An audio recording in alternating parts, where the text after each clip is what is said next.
Chat! Welcome. It is 30 days to 30 cubes multi-blind, day 1, and on this day I am going to present to you the plan, a bad PowerPoint presented by yours truly, Roosty Jivar, as the Americans say it, or Reisugefar, as the Afrikaners say it. Over the next 30 days, I'm going to be taking 30 days, shock, and try to get from where I am now, which is doing 20 cubes blindfolded in under an hour, to doing 30 cubes blindfolded in under an hour. Now, if this is your first time hearing about the concept of multi-blind, you might be going, but Mr. Streamer, you must be a cheater. Doing 30 cubes blindfolded is impossible. How does it even work, right? So how is this possible?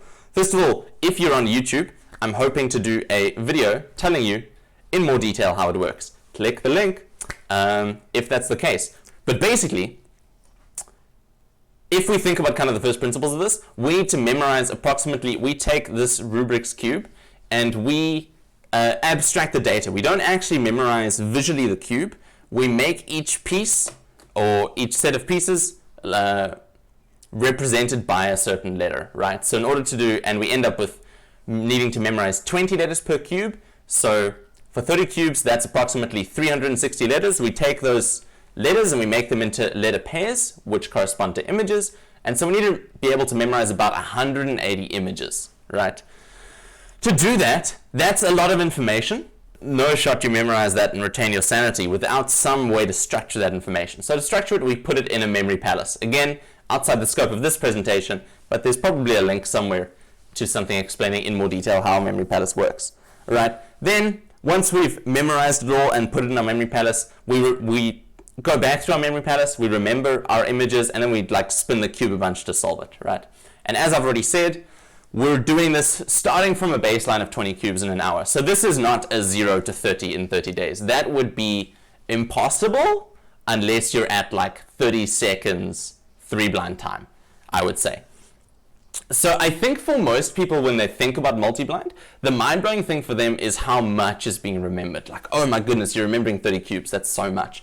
Anybody who's used the memory palace knows that actually, as soon as you start getting comfortable with the memory palace, how much you're remembering is not the problem. I could memorize 200 cubes, right? Like, if I had enough rooms to do it. The problem is how quickly you need to memorize, right? So that's the conclusion at the bottom here. The hard thing isn't necessarily how much I need to memorize, as much as how fast I would need to memorize it, right? And so that brings us to the next question, which is how fast do I need to get this month? If we have 1 hour total for multi-blind, that means we have about 40 minutes memorization time and 20 minutes execution time. That's just based on kind of what your standard splits for multi-blind are, which is about 66% memorization, and then 33% execution. That's just maths. That's just facts. And so if we look at that on a per cube basis, we need to memorize a cube in roughly 80 seconds per cube and execute it in roughly 40 seconds per cube. Currently, I'm sitting at about 110 seconds per cube memorization for a larger attempt and about 60 seconds per cube execution. So these are some big drops that need to happen. What bears mentioning at this stage is that your execution speed in multi-blind is largely a function of the quality of your memorization and the quality of your ability to think ahead. So really looking at this, what my main focus will need to be if I want to improve, it's going to need to be my memorization time. So how do we get down to this speed, right? And particularly this 80-second memorization speed. How do we get there? The answer is the magic number of the 25 seconds first pass, right? When I first look at this Rubik's Cube, I need to be able to go through it in 25 seconds. Currently, I didn't put this anyway because I'm an idiot. Currently, it takes me about 40 seconds, right? So that means I need to drop about 15 seconds. Why do I want to focus on this first pass so badly? The main reason is that the first pass is really the driver for, at least as far as I see it, it's really the driver for the rest of your memorization time, right? Because all the skills you need to be able to first pass effectively, dramatic pause for hydration, all the skills you need to be able to first pass quickly also translate to a faster second pass time, right? The second time you kind of look at the cube. They also transfer to a faster review time, which is when you mentally go through and make sure you can remember the cube. And they also translate to a faster execution time because you're able to think ahead more effectively in your memorization. You're not just thinking about whatever image you're currently on or whatever the kind of letter pair you're currently executing. You're thinking about what the next ones are so that you can have much more seamless execution. And why 25 seconds? Because I kind of went in a bit hard and I looked at Graham Siggin's 59 out of 60 world record attempt. What do you call it? What the thing where he solved the cubes, 59 out of 60 cubes in under an hour and got the world record. That thing. I watched that video and looked at what his first pass time is versus the rest of his memorization time, and it comes out to be about 33% of his total memo time is taken up by the first pass. So I basically took 80, divided it by 100, times it by 33, got a gross number, and rounded it to 25 because that's a nice round number. So that's how we're going to be doing this. 25 seconds is really the magic number we're going for. How do we hit the 25-second first pass, right? How do we hit this magic number? We need to get sub 15-second tracing. Like I need to be able to go through the cube and identify the letter pairs in about 15 seconds. And then we need sub 10 encoding, which is to say, once I've identified the letter pairs, I need to be able to make meaningful, interesting images with those and place them in my memory palace in about 10 seconds. Add those together and you'll get sub 25. That's just maths. That's just facts. And let me go into a bit more detail on what I mean by this stuff. If we break down the stages of multi-blind memorization as I see them, most of these stages are your first pass, right? First, you trace the cube, which is literally you can almost think about reading it like a book, right? You're just identifying the letters and the sequence they go in and figuring out your cycle breaks and that kind of thing. So you trace to get letters, then you use those letters to get pair associations. If you get, what's a good one? KA for me, if I get the letters KA, I then associate to the letter pair cat. So I get my image. And then encoding, perhaps I get KARLHL. I would get a cat rolling down a hill. Encoding is the process of taking those disparate images and making them into some coherent, memorable story. And then memorization, which is really just the process, at least as I've defined it, of taking that memorable image you've created and placing it somewhere in your memory palace, right? Then we get onto review, which is, beyond the scope of what we're talking about here. But if we think about those stages, we want to be hitting the end of pair association in about 15 seconds, and then we want this encoding / memorization to be taking about 10 seconds. So if we look at where we currently are in terms of times, I want sub 15 tracing, and it currently takes me about 20 seconds to trace the cube. Seems reasonable, seems good. I want sub 10 encoding, and it currently takes me 20 seconds or more to encode. That seems a bit yikes. Trying to halve my time, that seems optimistic, right? You might think that I should drop my tracing time more instead. But the important thing here is that I'm going from having a one letter pair to one image system to a full person action object system, which means that I'm going to a system where one letter pair corresponds to 3 different images. What I'm expecting there is it's going to make encoding faster because I am memorizing much more structured data, and just by nature of the system, the images should interact more naturally. So it'll take me less long on average to think of memorable images. But it will definitely make tracing slower because instead of associating a letter pair with one image, I'm needing to choose between the 3 different ones that it's associated with. So that's why I think, even given my current times will radically change. And so based on the change that I'm expecting from PAO, my best guess is that I'll be able to hit about sub 15 tracing, which will be quite difficult with PAO, and sub 10 encoding, which I'm hoping PAO is going to make very easy. But at this stage, it's not clear how fast I'll be able to get with it. More experimentation will be required. Probably only in the next week or 2 will I have a good sense of what reasonable targets actually are with PAO. Those are kind of the numbers we have in mind. And really what it tells us is we need to work on our tracing and letter pair association, and we need to work on our encoding speeds. And those should be the drivers of the rest of our speed. So with that in mind, if those are kind of the focuses, at least at this stage, of this 30-day challenge, then what are the milestones of this challenge going to be? In my view, there are going to be 4 milestones, right? First of all, I just need to improve my PAO recognition time. I need to be able to see a letter pair and immediately know what person it corresponds to and what person, action, or object I should take, because at the moment it just takes me way too long. So goal 1, milestone 1, get that PAO recognition down. Once we have that PAO recognition down to some kind of reasonable threshold, we can then move on to a whole bunch of smaller 8-cube attempts. And we're just going to grind out those 8-cube attempts until we're getting something that approximates 80 seconds memo per cube, 40 seconds execution per cube, which you may remember are the splits that we want to be hitting for a 30-cube attempt. So I'm not really going to be trying larger attempts until I'm vaguely at least in the ballpark of 30 cubes with 8 cubes, right?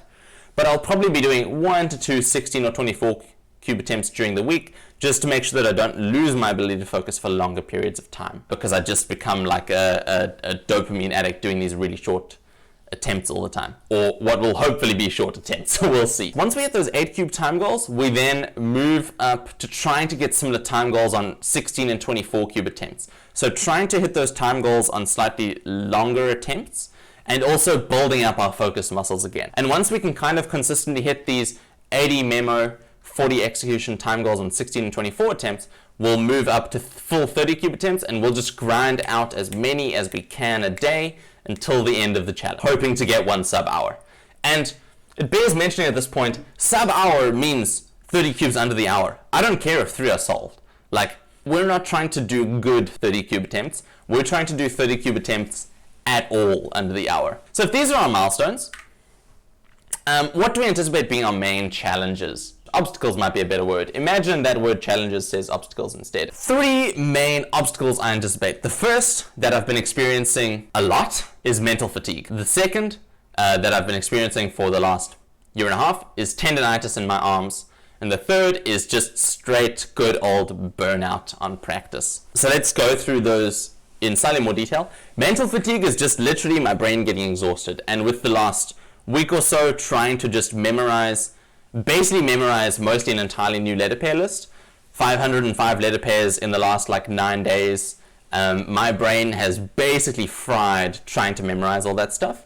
And I've realized that I've been doing a lot of longer memorization sessions, and that produces very, very extended mental fatigue. If I try to memorize stuff for 2 hours, I'm out for the rest of the day, which is just not an efficient way to practice. So what we're looking to do to combat mental fatigue is do more distributed practice for mentally intensive tasks like memorizing or trying to very quickly review letter pairs, and doing it in short bursts interspersed with more brainless stuff. Second problem I've been experiencing, and chat, you know I've been moaning about this for ages, is tendonitis in my arms. So I've struggled with elbow tendonitis. Where's my elbow? I've struggled with wrist tendonitis, and I've struggled with finger tendonitis.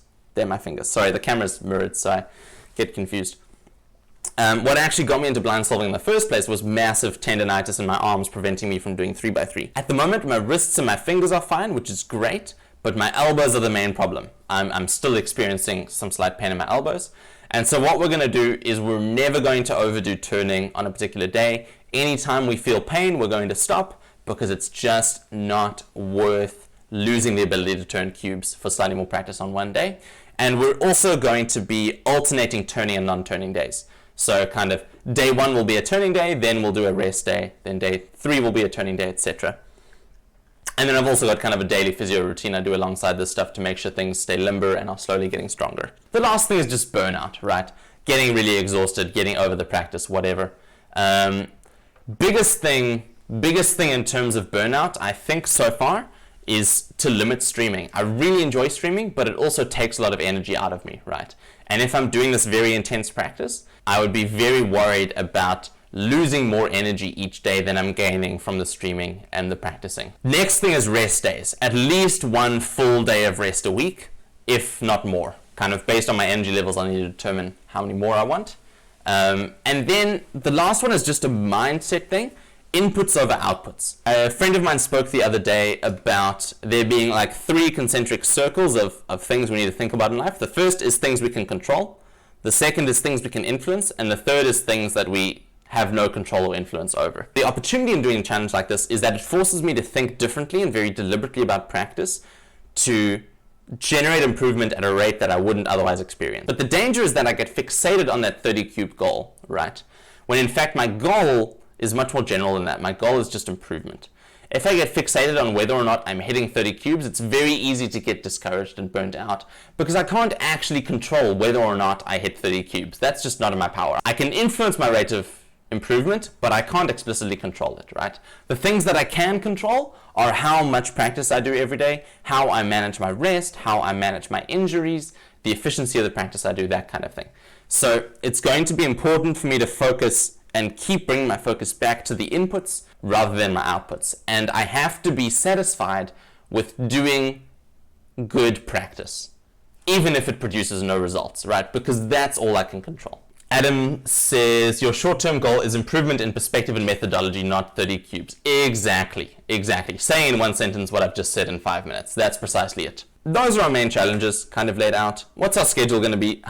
Practically, what's this going to look like? We're going to be doing straight up practice Monday to Friday. Monday, Wednesday, and Friday are going to be our turning days, when we're actually turning cubes, doing 3-blind attempts, doing execution practice, doing multi-blind attempts, obviously.